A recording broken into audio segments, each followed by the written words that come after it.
Germano Campos Entrevista. Começa agora na RDP Internacional.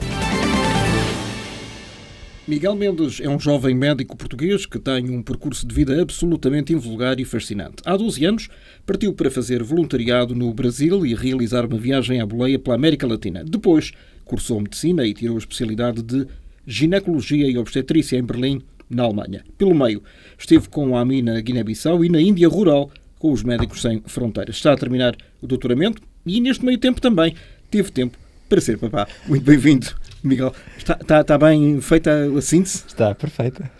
Muito obrigado, Germano. Olha, muito bem-vindo, Dr. Miguel. É a primeira vez que te chamo Dr. Miguel e é com muita honra que eu faço. Para já, o que é que te pode trazer este ano de 2020? 2020 vai ser um ano interessante. Bom, com a chegada da nossa bebé, vou passar algum tempo em casa, primeiro que tudo. Optámos por estar os dois, eu e a mãe, em casa com a Isabel. E vamos para Paris, onde viveu a mãe durante muitos anos na primavera. Em Paris farei um curso de pós-graduação e depois procurarei lá trabalho e vamos ver quando é que recomeço com os Médicos Sem Fronteiras. Mas é uma coisa que está no teu horizonte? Voltar para os Médicos Sem Fronteiras? Sem dúvida. Porquê? Quando eu te conheci há 11, 12 anos, quando eras mais jovem, não eras médico, eras aventureiro. O que é que te levou a partir para essa grande odisseia sozinho a viajar pelo Brasil e por vários países latino-americanos? Bom, tinha acabado de terminar Biologia, perguntei-me se queria fazer um mestrado, se queria fazer uma carreira de laboratório. Portanto, tu és um acumulador de cursos, é isso?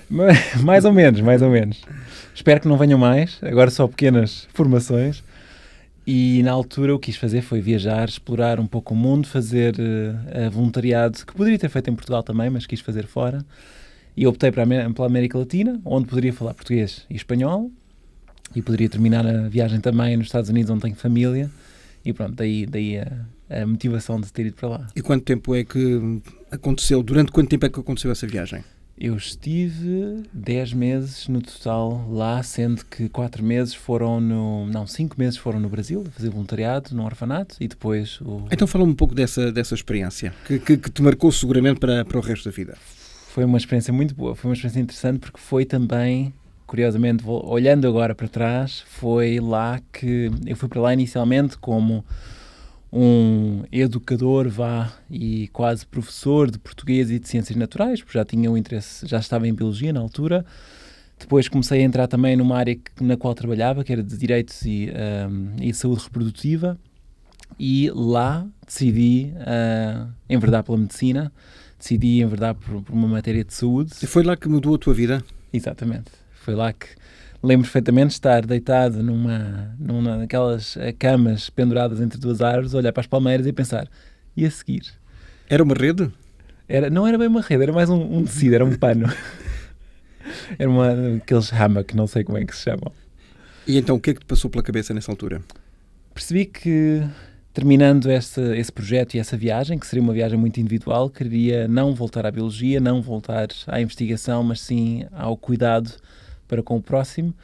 Teria 2 vertentes, que já tinha discutido em casa com família, ou enfermagem ou medicina, mas a componente científica puxou-me para a medicina, e então, pronto, pedi à minha mãe para enviar muitos livros e CDs da Porta Editora para lá, para estudar. E assim foi, estudei durante a viagem para depois fazer os exames nacionais outra vez. E o que é que te motivou para o voluntariado? O que é que me motivou para o voluntariado? Uma boa pergunta. Já quando estava cá a fazer voluntariado no Oceanário, a educação ambiental era uma parte muito importante do meu trabalho, da minha formação, e ensinar, independentemente, claro, de qualquer pagamento ou o que fosse, ensinar e poder formar outros, para mim sempre me deu uma grande gratidão. Portanto, foi a gratidão, foi poder dar a outros a informação, o conhecimento que eu tenho. Não é completamente altruísta, porque também eu gostei muito desta experiência. Mas é uma forma de autodescoberta? Também, sim. A viagem, sem dúvida. Foste sozinho? Fui completamente sozinho. Quando chegaste aos locais onde praticaste esses atos em prol de terceiros, foste recebido de que forma? Com alguma desconfiança ou de braços abertos? Uma boa pergunta. E é bom viajar mentalmente até lá. Fui recebido de braços abertos, mas isto era um projeto, um orfanato no meio de uma floresta tropical perto do Rio de Janeiro, a primeira coisa que a primeira criança com quem eu me cruzo na manhã seguinte, após chegar, a primeira coisa que ela me disse foi: tu és o novo voluntário. Sim, sou. E pensei, pronto, já foi bem recebido. E quando é que tu vais embora? Porque todos estes voluntários que vinham de fora, ficavam uns meses e iam-se embora. E havia sempre um problema de um vínculo afetivo, não é? Das crianças com um desapego. Exatamente. Que, apesar de todo o apoio que os voluntários deram ao projeto, isto é um problema que acontece com muitos projetos de voluntariado, passados uns meses vão-se embora, 1 ano, 2 anos, o que for, e fica um vazio emotivo muito grande nas pessoas. Em ambos os lados. Em ambos os lados, exatamente. Mas, tendo em conta que nós vamos lá para servir, direi que o vazio que fica do lado de lá é mais importante. E o que é que tu respondeste? Tens memória? Eu fiquei sem palavras. Primeiro que tudo, fiquei sem palavras. E disse que ia ficar 6 meses, acabei por ficar menos tempo, porque lá está, os meus projetos, a minha viagem, depois mudaram e com isso mudei também o programa que tinha para lá ficar. Então o que é que pudeste fazer num orfanato em tão poucos meses? Foi curioso. Então, eu era dos poucos, entre os voluntários internacionais, era dos poucos que falava português como língua-mãe. Eu era português e isto era no Brasil. Portanto, a educação da língua portuguesa foi uma delas, a educação de ciências naturais, ciências exatas, matemática também. E com o interesse pela saúde, consegui organizar um registro quase de fecheiros médicos de cada criança, porque era um caos total, para saber que doenças ou que medicamentos é que cada criança já tinha recebido, já tinha tido, e assim, com cada visita médica... Basicamente fazer um trabalho de sapa, não é verdade? Exatamente, assim, organizar um mini sistema de saúde. Sim, foi muito isso. Foi por aí. Trabalhei com uma ONG que trabalhava em saúde reprodutiva. Estamos a falar de um contexto muito complicado, em que há muita gravidez na adolescência e há muitos problemas também de drogas, de consumo. E há abortos também? Provavelmente há de certeza, não se falava. Tabu? Absoluto. Mas era uma das questões básicas para serem estudadas e levantadas. Sim. Eu na altura ainda não tinha tanto o interesse, pelo direito ao aborto, portanto não foi também um assunto que toquei, mas sim, seria, obviamente, é um país extremamente cristão, não é? Extremamente religioso, nada contra o cristianismo, mas tem uma carga muito grande e tem uma lei muito forte contra o aborto, a interrupção voluntária de gravidez. Tiveste problemas a esse nível? Com as populações locais? Não, nesse assunto não, porque não foi tocado. Na questão da sexualidade, sim, é complicado ter um homem, ou um jovem mais velho, a falar com adolescentes, tanto rapazes como raparigas. Ainda por cima, um estrangeiro. Exatamente, quem sou eu para ir lá a ensinar quem quer que seja. Portanto, a abordagem também era uma abordagem com uma componente pedagógica muito forte, ou seja, os jogos que eram feitos exatamente... Jogos de cintura. Os jogos de cintura que eram feitos eram direcionados, em termos de linguagem, também a esta população-alvo, a esta idade. Ou seja, não se falava sempre abertamente de sexo, falava-se também de discriminação, faziam-se jogos com eles, para eles perceberem o que é discriminação, quais são as consequências de uma gravidez na adolescência, de consumo de drogas e por aí em diante. Então o que é que tu lhes ensinaste e vice-versa? O que é que aprendeste? O que é que eu aprendi? Eu acho que aprendi muito mais do que aquilo que ensinei. Ensinei talvez ou espero ter ensinado a falar abertamente de assuntos. Deixaste umas sementes? Espero que sim.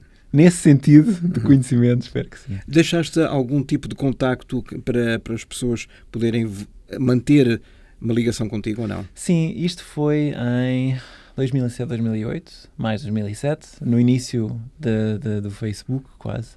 Portanto, houve nas redes sociais... Ao longo dos anos houve muita gente que, entretanto, me encontrou, muita gente que eu encontrei, estabelecemos contacto, trocamos mensagens, perguntamos como é que vai a vida, como é que está a evoluir o projeto. Houve algum contacto que se manteve. E na América Latina? Tu saíste do Brasil, estiveste lá esses meses, e depois pela América Latina estiveste por vários países. Sim, fiz uma viagem à boleia, que começou, portanto, no sul do Brasil, Argentina, Bolívia, Peru, até o Equador. Do Equador voei para a Guatemala, depois Guatemala, México e Estados Unidos. Quase sempre à boleia, que foi uma grande aventura. Queres partilhar connosco alguma história, alguma aventura que tenhas passado, que te tenha ficado na memória?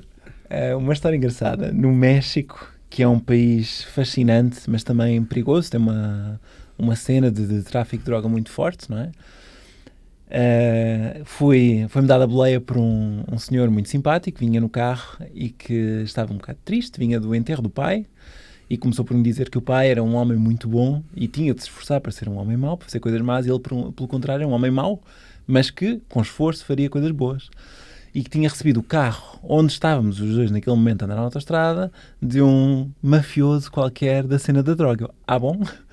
E então, lá fui transportado durante umas quantas dezenas de... Eu não sei se isso era bom ou se era mau.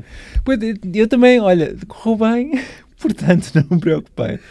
Mas ser parado pela Polícia Federal com metralhadoras dentro de um carro de alguém que está associado de uma forma ou de outra à cena de droga mexicana não foi das melhores experiências que tive. Mas correu bem. Foste roubado alguma vez? Nunca. Nunca tive qualquer problema de segurança. Porque, apesar do que se diz de viajar à boleia, eu acreditava na altura e continuo a acreditar que a grande maioria das pessoas com quem nos cruzamos tem um bem dentro de si. Mas o facto de seres homem, se calhar, ao rapaz ainda jovem nessa altura, também terá ajudado, porque obviamente que não pode haver, digamos, a mesma liberdade, deveria haver, mas menos segurança se for uma mulher.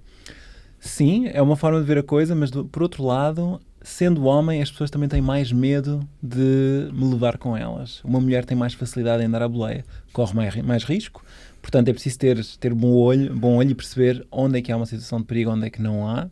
Não é sempre perceptível, obviamente. Acontecem coisas desagradáveis, mas há muita mulher também que viaja à boleia. E, aliás, esta viagem à boleia na América Latina foi inspirada anos antes por uma dupla, uma francesa e uma suíça, loiras, de olhos azuis, que andaram na América do Sul, na parte de trás das carrinhas, a viajar assim sozinhas também. E que nada lhes aconteceu? E nada lhes aconteceu. Temos muito medo. E é normal espalhar-se o medo e temos medo para com aqueles que queremos bem, mas o mundo é um sítio bom, não é o que aparece na televisão. Quando regressaste a Portugal, vieste uma pessoa diferente? Muito diferente. Em que sentido? Vi uma pessoa muito grata, muito mais grata do que era, e acho que sempre tive gratidão por quem me fez bem. E experienciar tantas pessoas que se desviam dos seus caminhos para facilitar o meu caminho. Eu sou uma pessoa singular, não é? Não sou mais um ser humano que está a viajar de mochila às costas, que passa umas semanas num país e vai embora. Ou seja, as pessoas não devem nada a ninguém. E experienciar isso deu-me uma vontade maior ainda de devolver. E acredito muito, não sou tão crente no karma, mas acredito muito que o mundo nos dá e nós devemos devolver. E isso fortaleceu depois a vertente que me levou a estudar medicina. E uma medicina, mas virada exatamente para a ginecologia e para a obstetrícia. Já vamos falar disso. Para já, vamos falar de 2 outros continentes. Estiveste na Guiné-Bissau, em África, e na Índia, na Ásia. O que é que te levou a cada um destes locais? Pegando nessa gratidão e devolver, no momento em que entrei em medicina, antes de entrar em medicina, tinha muito claro que o que eu queria era praticar medicina humanitária, fosse por que caminho fosse, havia de descobrir um caminho. O que é isso, a medicina humanitária, concretamente? Medicina humanitária é um termo muito abstrato, verdade, porque quer dizer, a medicina per se deve ser humanitária. Somos humanos para com humanos. E vocês têm o juramento de Hipócrates. Exatamente. Que diz que salvar uma vida em qualquer circunstância. Exatamente. Aquilo que se chama geralmente a medicina humanitária, ou apoio humanitário, desenvolvimento humanitário, é prestar cuidados médicos em contextos onde esses cuidados não existem, são quase inexistentes ou muito parcos. Ou seja, um termo de comparação é vermos o rácio de médico-população em Portugal e ver um rácio de médico-população na República Centro-Africana. Nesses contextos, onde é muito mais difícil ter acesso à saúde, é onde estas organizações praticam medicina humanitária, por assim dizer, dito de forma muito genérica. Muito genérica, exatamente. E pronto, e foi com isso, entrei em medicina, percebi na altura que havia um protocolo que me poderia levar a ter uma experiência com a AMI, e queria perceber, uma coisa é ter a ideia da medicina humanitária, outra coisa é perceber, será que é isto mesmo com a AMI, Assistência Médica Internacional, na Guiné-Bissau. Exatamente. E para que locais é que foste? Foste para a capital Bissau ou para o interior? Fui para o arquipélago dos Bijagós, para Bulama, foi a antiga capital, foi até 1930 e tal, porque a AMI tinha um projeto em Bulama e em 2 ilhas mais próximas, exatamente porque havia pouquíssimas estruturas de cuidados de saúde. E então foi um projeto tanto de pediatria, de acompanhamento de gravidez, doenças infecciosas e tudo mais, extremamente interessante, e que me serviu para ver. Eram 2 meses, eu sabia, ao final de 2 meses volto para casa, não tinha grandes responsabilidades, era um aluno de 5º ano, perceber, será que é isto que eu quero ou não? Uma coisa é o que se idealiza e a utopia, outra coisa é estar lá e Na ver... prática. Exatamente. E ou não ter eletricidade, ou não ter água, ou passar mal com diarreia, ou ver uma cobra que aparece do telhado e perceber, será que é isto que eu quero ou não? Com que expectativas é que foste para a Guiné-Bissau? Com essa mesmo, de perceber se este era o caminho que eu queria para a minha vida ou não. Há vários caminhos numa mesma vida, mas esse era um que eu achava que queria muito, com muita força. Mas deves ter seguramente sonhado e eventualmente antecipado todos os cenários. Não, todos não. Alguns. Alguns. Surpreendeu-te algum com o qual não tinhas mesmo pensado? Entramos nas perguntas complicadas. Sim. Lembro perfeitamente de ter visto uma mulher jovem, 20 e poucos anos, que tinha tido malária, foi-lhe dado tratamento, foi de barco para uma aldeia, para a aldeia onde vivia. Como não havia dinheiro para continuar o tratamento, para comprar mais comprimidos, voltou, semanas mais tarde, com malária cerebral e em poucas horas morreu. Eu não estava preparado para isto, para ver isso. Como é que se lida com isso? Desculpa, a pergunta, foi a tua primeira morte? Foi. Engole-se primeiro e uns demoram mais tempo a trabalhar. Chora-se? Chora-se. Depende das pessoas. Eu choro e demoro semanas a processar. Depois chora-se. Chora-se porque achaste que estavas impotente perante o auxílio que, mesmo não tendo culpa de nada, poderias ter dado? Mais por existir um mundo que eu desconhecia e que desconheço ainda, onde isto é possível acontecer. Onde é possível uma pessoa morrer por uma doença curável por não ter dinheiro para comprar medicamentos. Essa era uma realidade que tu desconhecias, nomeadamente na Guiné-Bissau, que é dos países mais pobres de África? Eu desconheci porque caí de paraquedas lá, não é? Ouvi dificuldades enquanto lá estive, conhecia zero da Guiné antes de ir para lá.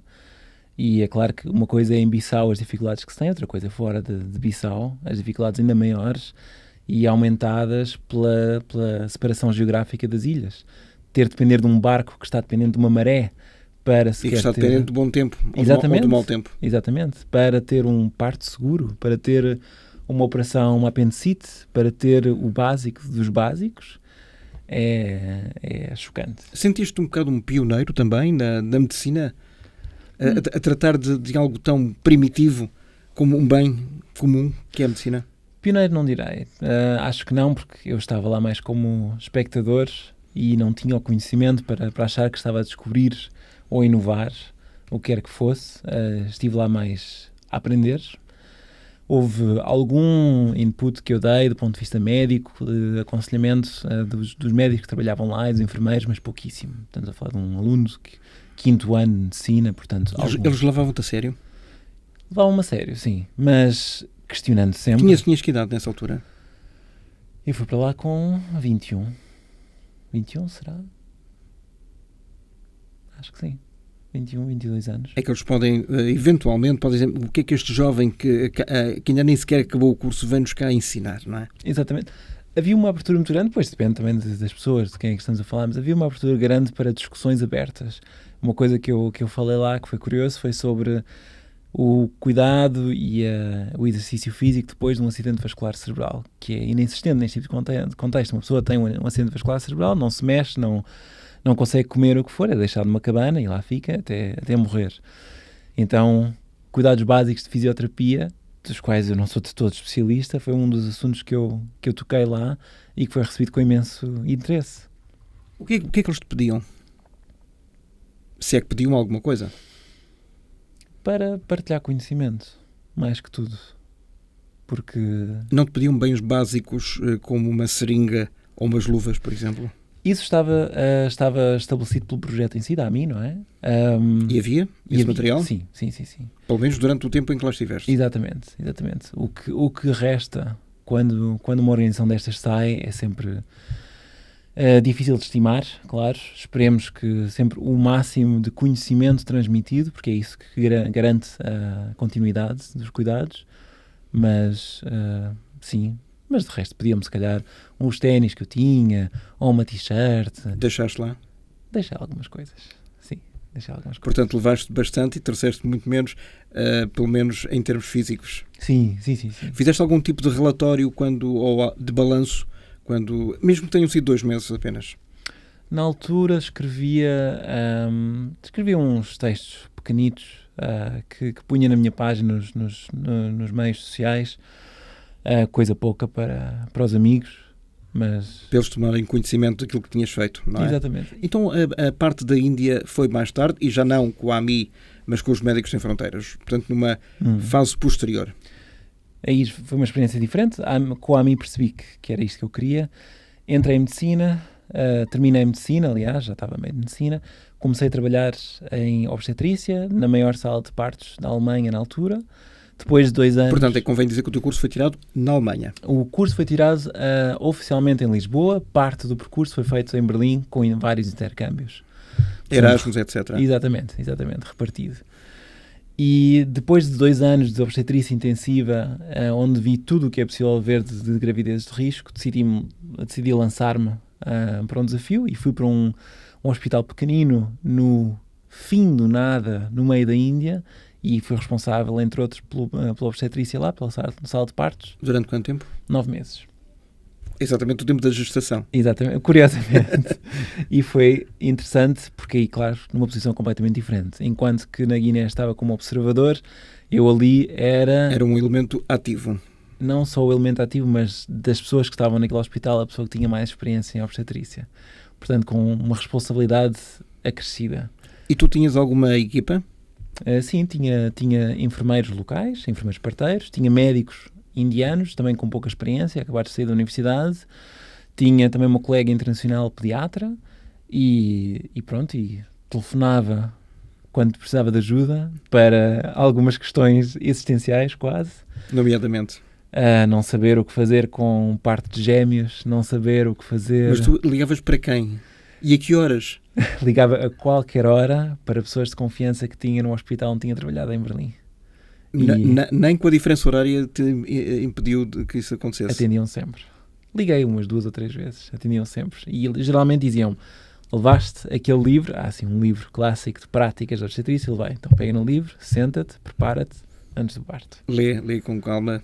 Exatamente. E deu resultado? E deu resultado. Quantas vidas salvaste? Não direi salvei. Quantas vidas trouxe ao mundo, ou ajudei a trazer ao mundo? Ao longo do ano tivemos quase 300 partos. Eu estive em 100, uns a fazer, outros a ensinar, com as mãos na massa, diremos, em cerca de 60 nesses 9 meses. É verdade ou não que a vinda de um bebê ao mundo é sempre uma alegria redobrada? É como se fosse a primeira vez? É, porque é dos momentos mais perigosos da vida de um ser humano. Portanto, conseguir nascer é um privilégio. Conseguir nascer bem ainda mais. E não há 2 partos iguais? Não há 2 partos iguais. Porque tudo é diferente, tudo pode correr. Na obstetrícia tem que ser muito paciente, esperar que a natureza tome o seu rumo e muito rápido quando as coisas correm mal. E, portanto, é sempre, a qualquer hora, de dia, de noite, às 4 da manhã, é estar à espera, deixar quem está a aprender fazer o que tem a fazer, com os olhos abertos e perceber quando é que é a altura de atuar e pôr as mãos. Tiveste que tomar decisões em cima da hora? Claro. Dá-me um exemplo, por exemplo. Chegar e dizerem-me que há um bebê, geralmente os bebés nascem com a cabeça primeiro, não é? Há uns que são mais teimosos e não se viram, ou viram-se, e vêm com o rabiosco primeiro, que são partos complicados. Ou a chegar lá e dizerem um bebê nasceu, mas alguma coisa não está mal e perceber que há outro bebê. Ou então ter que ajudar, de repente, um parto que está a demorar muito tempo, com uma ventosa. São manobras que se faz no dia-a-dia na obstetrícia e que é mais complicado quando se está a 4 horas de automóvel da próxima instalação onde se pode fazer uma cesariana, que é uma coisa que é impensável para o nosso mundo. E fizeste alguma cesariana? Finalmente, no final do projeto, o hospital local... Não, estavas à espera de fazer alguma. Não, de todo. É tudo o que eu não queria. Tivemos que enviar muitas mulheres para um hospital universitário longe, às tais 4 horas de distância. Ao longo do projeto apoiámos não a construção, mas o funcionamento de um bloco operatório. Apoiámos a criação de um banco de sangue, que são as partes necessárias para ter uma cesariana em curso. E nas primeiras cesarianas, ou na primeira cesariana daquele próprio bloco operatório, eu estava lá para assistir, sendo, uma vez mais, a pessoa que mais experiência tinha, eu, interno de 2º ano de ginecologia e obstetrícia, e pronto, estive lá a acompanhar e a ensinar tanto quanto podia. Algum bebê ficou com o teu nome? Não, isso seria um nome muito difícil para os indianos. Se me chamasse assim John ou Tom, se calhar. Uma coisa mais anglo-saxónica, exatamente, não é? Exatamente. Elas viravam-se para ti e tinham algum receio por seres homem ou preferiam que tivesse ali uma médica? Tinham receio por ser homem, tinham receio por ser branco, tinham receio por não falar a língua. São pessoas que caminham horas... E as diferenças culturais grandes. Claro. E diferenças de que para nós são conscientes ou percebemos delas, para estas pacientes muitas vezes era um choque só. Estamos a falar de pessoas que caminhavam 3 horas da sua aldeia até à cidade mais próxima, onde nós estávamos, em Bijapur, uma cidade de 50 mil, que tinha um hospital disfuncional e depois o nosso pequeno centro de saúde. Ou seja, ter um branco de 1,94 m dentro de uma sala de partos em 30 anos é no mínimo bizarro. Para não dizer mais nada. Exatamente. Quando saíste lá ao fim desses 9 meses, tiveste vontade de regressar mais tarde ou não? Ou era apenas um capítulo que se fechou? De voltar lá? Foi um capítulo que se fechou. E eu, depois do Brasil, depois da Guiné-Bissau, aprendi a criar essa distância. São projetos que nem tão pouco acho que desejado criar muitos laços afetivos, porque nós vamos lá para trabalhar e eles sabem disso, como nós sabemos. Acho que quem vai para estes projetos tem que aprender mais do que as pessoas que lá estão, não é? Que vão ser ajudados, vão ser apoiados, vão ensinar muito a estas pessoas, que chega um dado momento no tempo que as pessoas têm que sair e as organizações têm que sair. Nós temos que aprender e temos que saber que há um momento em que temos que deixar que as coisas corram. Mas tu tens que ter uma carapaça, eu não diria de insensibilidade, mas de alguma proteção emocional. Sim, tem que saber criar uma certa distância. E a distância, com esta criação de distância, está também um sinal, a meu ver, de maturidade. É imaturo aquele que pensa que estes projetos duram para sempre. Pode durar no coração de cada um, pode durar na memória de cada um, mas o período em que lá estamos, o tempo em que lá estamos é finito. E temos que fazer o melhor para servir estas pessoas e temos que fazer o melhor para, quando vem a próxima pessoa, fazer uma passagem de pasta capaz para essa pessoa fazer exatamente ou melhor do que aquilo que nós fizemos. E sair. E foi isso que aconteceu? Eu espero acreditar que sim. Infelizmente, a pessoa que foi para lá depois de mim saiu pouco tempo depois porque não aguentou. Não era português? Era? Não, era uma polaca. Mas... Tu eras o único português? Eu era o único português. Mas acho que eu coordenava um projeto de tuberculose também, que não tinha experiência nenhuma no passado, e sei que deixei o projeto melhor do que estava, tenho a arrogância de o dizer, e não passou por mim, eu só coordenei umas linhas, passou pela força que a equipa que lá estava teve, e eu só alimentei essa força. E este projeto continuou e continuou muito bem. O que é que te atrai na ginecologia e obstetrícia? Resposta fácil, a obstetrícia é o milagre da vida, quase. Possibilitar que uma mulher e um casal que vem com dores e em pânico saia horas ou dias depois com a maior alegria das suas vidas e vão para casa. De resto, a ginecologia é uma área super complexa, tem um espectro de ação tão vasto, desde as doenças benignas, as doenças de cancro, as questões de fertilidade e infertilidade, terapias hormonais, pode-se trabalhar no hospital, no consultório. O espectro é tão vasto que eu sabia que encontraria, mesmo que não quisesse fazer obstetrícia sempre, que é pelo qual bate o meu coração, poderia sempre escolher uma outra área dentro da ginecologia que me interessasse. E a ginecologia tem alguma força suplementar em relação a outros ramos da medicina? A ginecologia eu acho que é uma área muito bonita porque acompanhamos o processo de desenvolvimento, crescimento, envelhecimento, saúde e doença das mulheres. É que as mulheres se calhar pensam que é só a parte reprodutora. De todo, não é? É tanto a formação ou a transformação, melhor dizendo, na puberdade, o começo da contracepção, o falar sobre a sexualidade, os direitos sexuais, o direito a escolher. Miguel, sim, e mais uma vez a pergunta, mesmo que agora na parte ocidental, na Alemanha ou em Portugal, sendo um rapaz falando de problemas íntimos das mulheres, não é algo constrangedor? Não é constrangedor porque eu sei que nunca posso estar na posição das mulheres. Não, é constrangedor para elas. Para elas. Não para não para ti. Sim. Para algumas sim, mas eu acho que quando uma paciente procura um médico ou uma médica, tem uma questão a resolver e eu, por enquanto, só tenho trabalhado em meio hospitalar, ou seja, em meio de urgência quase, em que há um parto a ser feito, em que há uma operação a ser feita, em que há uma queixa que faz uma mulher ir às 3 da manhã às urgências e a maioria das mulheres percebe que a pessoa que está à frente delas é a pessoa que lhes vai possibilitar os cuidados. E em Berlim há uma população muito grande árabe, uma população muito grande turca, e estas questões levantam-se. Eu já fui proibido de entrar numa sala de partos pelo homem que com uma agressão verbal. E quem é que manda naquela situação? O que temos todos de manter em mente é o melhor para a paciente. Não é escalar... E tu tens 30 segundos para dizer isso? Ou até menos. Sim. E geralmente o que tento fazer é afastar-me, acreditar no trabalho da parteira, que as parteiras são muito competentes, num caso de um parto, não é? E perceber que se chegar um momento em que eu tenho de atuar, eu serei chamado e, pronto, desejar que... Realmente... Portanto, estás ali à coca para o caso de acontecer Exatamente. Algo de mais complicado. Tive uns quantos partos em que estava fora da sala de partos, do outro lado da porta, à espera de ser chamado.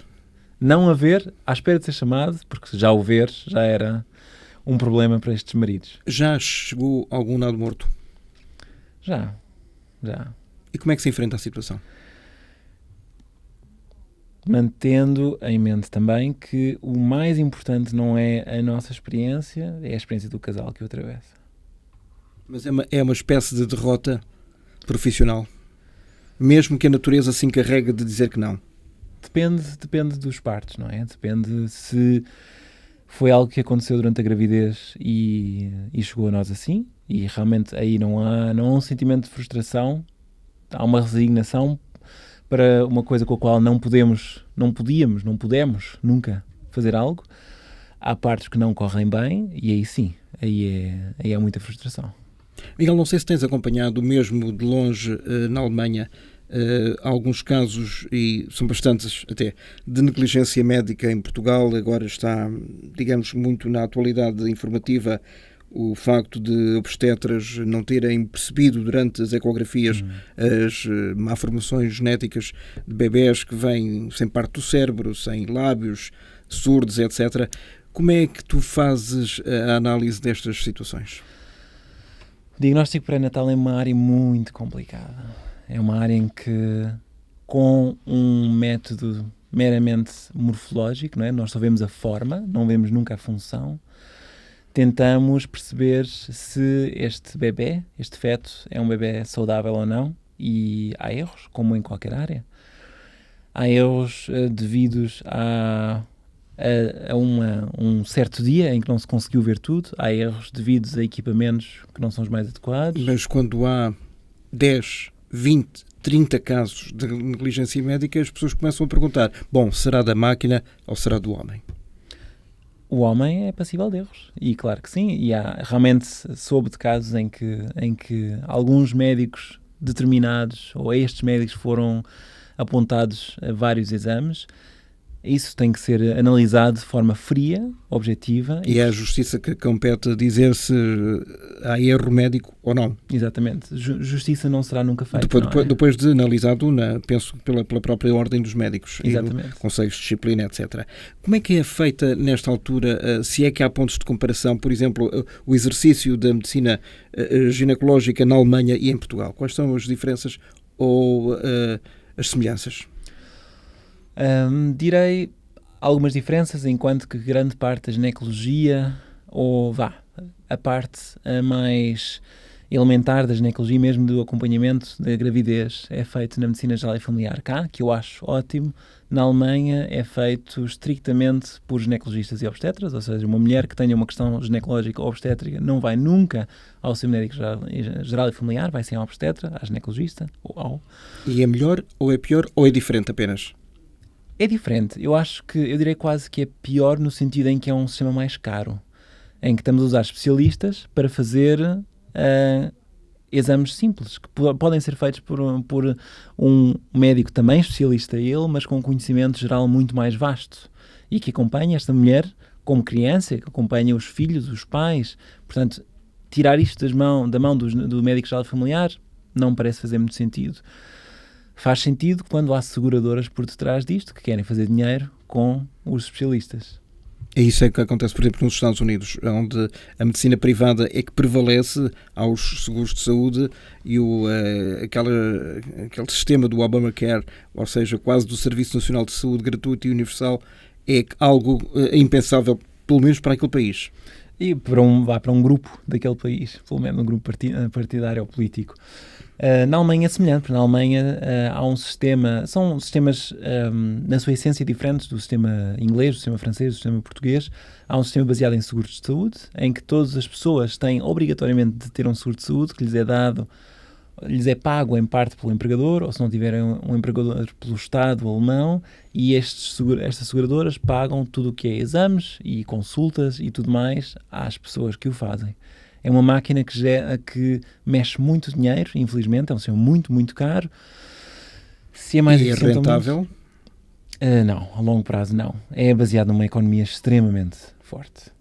Seria impraticável em Portugal. Mas a medicina, tal como a vês nesta altura, é um negócio ou é mais do que isso? É cada vez mais um negócio, infelizmente. Cada vez mais se olha para os números, cada vez mais se olha menos para o paciente e, como em Portugal, cada vez mais se tira o tempo dos prestadores de cuidados de saúde para estar com os pacientes e dá-se tempo às papeladas e às contas e tudo mais, que torna a medicina cada vez menos humana e mais economizável. Não é o percurso certo. Pelo menos do teu ponto de vista. Exatamente. Miguel, já agora agradeço-te muito teres vindo aqui hoje partilhar connosco com os nossos ouvintes e para quem está a ver também esta entrevista, provavelmente está a descobrir coisas que não pensaria existir, nomeadamente em África ou no continente asiático. Perguntava-te se foste o parteiro da tua filha. Ora, esta é uma questão que eu me coloquei muitas vezes durante a gravidez. Não foi. Por opção? Por opção. E tentei ao máximo não intervir, tentei ao máximo fazer Mas estavas lá? Estava lá, sem dúvida. Isso, ao lado ou do outro lado da janela? Ao lado da mãe, da minha filha, ao lado da minha namorada, onde tinha de estar. E a minha filha saiu, não é? Com toda a ajuda e força e valentia da minha namorada, e quando ela saiu, eu estava cá para recebê-la junto também. Mas não intervieste em situação alguma? Antes de sairmos de casa, certifiquei-me que ela estava em trabalho de parto e que não íamos sair à toa. Em vão? Em vão, exatamente. Assim que chegámos ao hospital, não. Tudo o que fiz foi apoiar a Raquel, que era quem precisava do meu apoio. E foi rápido? Foi um parto santo. Foi um parto abençoado. Pudessem todos ser assim, não é? Exatamente. Sei que vais estar, então, neste ano de 2020 em França. O que é que vais fazer exatamente? Vou começar por... aliás, já comecei uma pós-graduação de doenças infecciosas na gravidez. É que tu não paras. Não dá para parar. Hei de poder parar, mas aí estou num caixão ou numa urna ou algo assim. Eu ia bater aqui na madeira, mas faz reverberação no sistema de som. Não, mas vou passar porque quero muito tempo com a minha filha.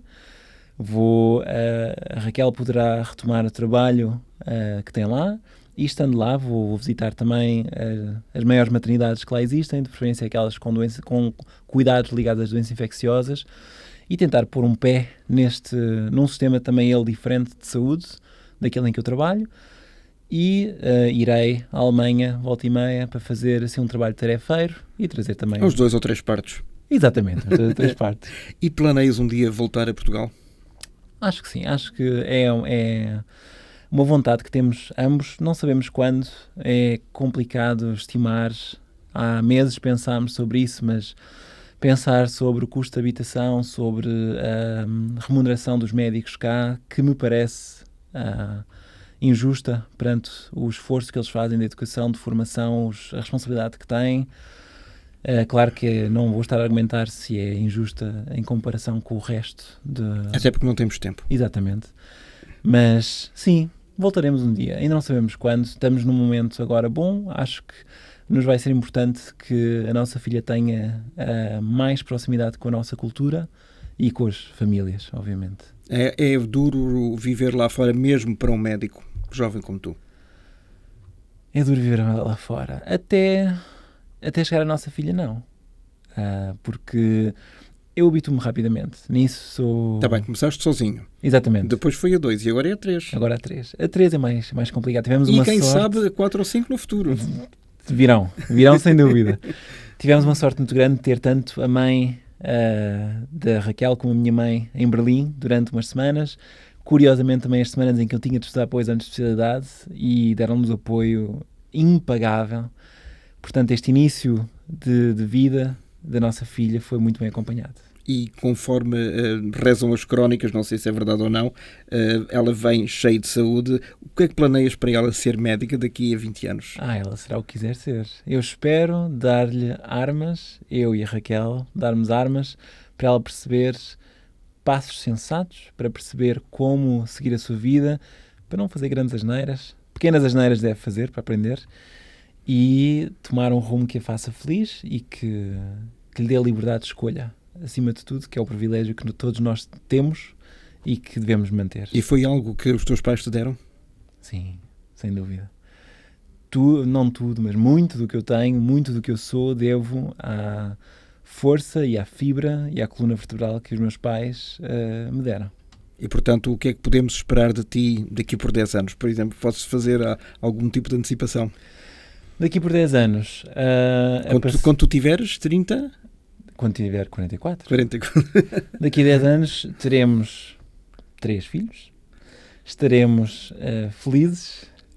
Espero que sem grandes preocupações económicas, para podermos ter o máximo tempo possível para nós, casal, para a nossa família. Exatamente. E para investir o tempo naquilo que é preciso investir. Portanto, se não for aqui nestes estúdios da RDP, ou quando vires e ouvires e voltares a ver e mostrares estas gravações à tua filha ou aos teus filhos, hás de ver se o tempo ou não te deu razão. Assim será. Miguel Mendes, muito obrigado. Doutor Miguel Mendes, peço desculpa a irreverência. Obrigado, um grande ano e até à próxima. Muito obrigado, Germano. Até à próxima.